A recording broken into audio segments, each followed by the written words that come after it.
Julie McKenzie is a 39-year-old nurse who was brought to the emergency room after sustaining a second-degree mid-partial thickness burn injury.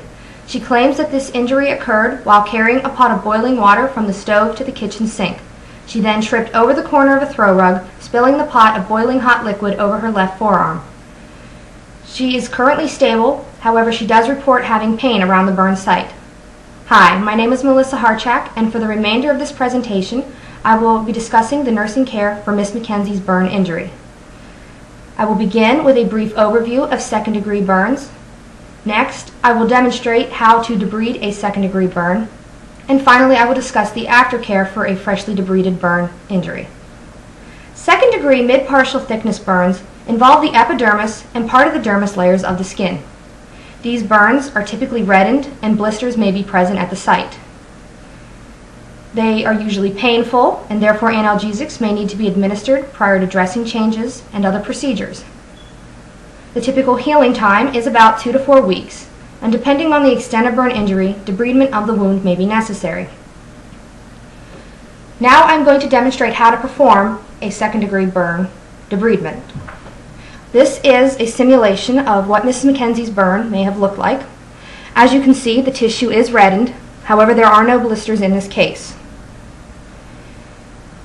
Additionally, her wound may be soaked in a hydrotherapy tub to further aid in the removal of eschar, and analgesics would have been administered prior to this procedure to reduce pain.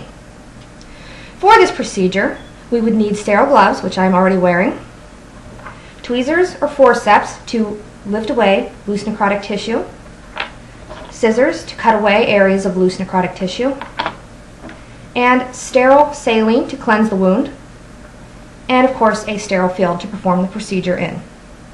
The first step would be to cleanse the wound with our sterile saline or another mild antimicrobial agent such as Hibiclens. However, we are going to skip over that procedure and go straight to the debridement itself. Using our tweezers, we will gently peel away at the burned tissue, removing the necrotic tissue. There are several important reasons why we remove necrotic tissue. The first reason is that this tissue no longer receives blood supply. Therefore, it is no longer viable. And secondly, eschar provides a medium that favors the growth of bacteria. Using our scissors, we will now cut away at our piece of loose tissue.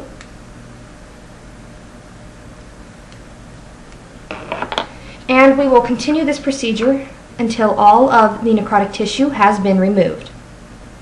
It is important to note that not all necrotic tissue may be ready for debridement at the same time, and therefore the use of wet-to-wet or wet-to-dry dressings on sterile gauze may be needed to further aid in the debridement process.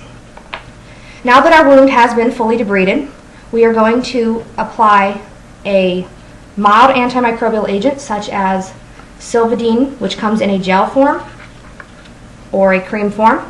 You can also use Mafenide acetate or pure silver. If the wound has been previously treated with Silvadene, that would need to be removed prior to your next dose, and that can be done with either a washcloth or a sterile tongue blade.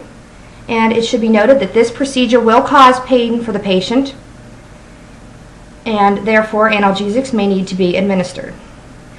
Since this is our first application, we do not need to remove any prior doses. Now that we have our cream on, we're going to cover the wound with a gauze dressing. There are several advantages to using a gauze dressing. One advantage is that they will soak up any drainage from the wound site. Additionally, gauze dressings are useful in providing compression to the burn injury. They prevent the antimicrobial agent from being wiped off as the client moves, and they prevent bacteria and other contaminants from reaching the wound site. The major disadvantage to the use of a gauze dressing is that the wound cannot be directly observed until the next dressing change.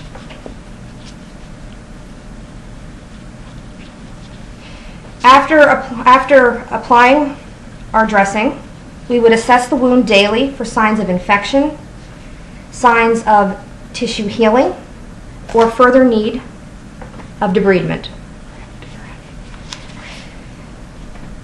As with any other burn injury, special consideration should be given to each individual case so that every client can receive optimum nursing care. Thank you.